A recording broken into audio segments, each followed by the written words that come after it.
ప్రస్తుతం భారతీయ చిత్ర పరిశ్రమ మొత్తం ఎంతో ఆసక్తిగా ఎదురుచూస్తున్న సినిమా ఏదైనా ఉందంటే అది దర్శక ధీరుడు ఎస్ఎస్ రాజమౌళి మరియు సూపర్ స్టార్ మహేష్ బాబు కాంబినేషన్లో రాబోతున్న గ్లోబల్ అడ్వెంచర్ డ్రామా వారణాసి.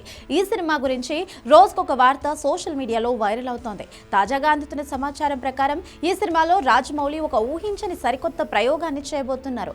దానికి సంబంధించిన టెక్నికల్ వివరాలు వింటే సినిమా ఏ రేంజ్ లో ఉండబోతోందో అర్థం చేసుకోవచ్చు. ఈ సినిమాలో వారణాసి నేపథ్యంలో వచ్చే ఒక ప్రత్యేక సన్నివేశంలో మహేష్ బాబు పాత్ర దాదాపు 30 అడుగుల ఎత్తు ఉన్నట్లుగా కనిపించాల్సి ఉంటుందట.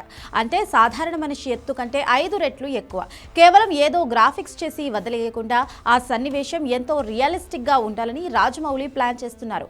ఒక నటుడిని 30 అడుగుల ఎత్తులో కూర్చున్నట్లు చూపించాలంటే టెక్నికల్ పరంగా సుమారు 36 అడుగుల ఎత్తు వరకు డేటాను క్యాప్చర్ చేయాల్సి ఉంటుంది. అయితే సాధారణంగా ప్రపంచవ్యాప్తంగా ఉన్న మోషన్ క్యాప్చర్ స్టేజ్లు కేవలం 20 అడుగుల ఎత్తు వరకు మాత్రమే డేటాను రికార్డ్ చేసే సదుపాయాన్ని కలిగి ఉన్నాయి.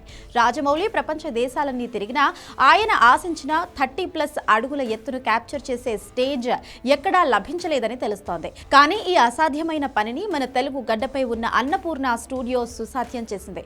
అన్నపూర్ణలో కొత్తగా నిర్మించిన అధునాతన మోషన్ క్యాప్చర్ స్టూడియోలో ఈ 30 అడుగుల హైట్ సీన్ ను షూట్ చేయడానికి కావాల్సిన టెక్నాలజీ అందుబాటులోకి వచ్చిందట.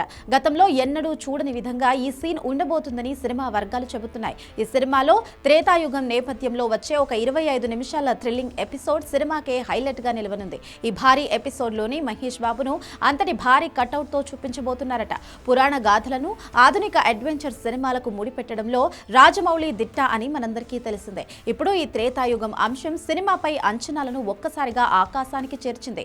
కేవలం టెక్నాలజీ పరంగానే కాదు, కథాపరంగా కూడా రాజమౌళి ఈ సినిమాను హాలీవుడ్ రేంజ్ లో తీర్చిదిద్దుతున్నారు. మరి 30 అడుగుల ఎత్తులో మహేష్ బాబుని చూడడం అభిమానులకి ఒక ఐ ఫీస్ట్ అనడంలో ఎటువంటి సందేహం లేదు. ఈ సినిమా భారతీయ సినిమా చరిత్రలో మరో మైలురాయిగా నిలవడం ఖాయంగా కనిపిస్తోంది.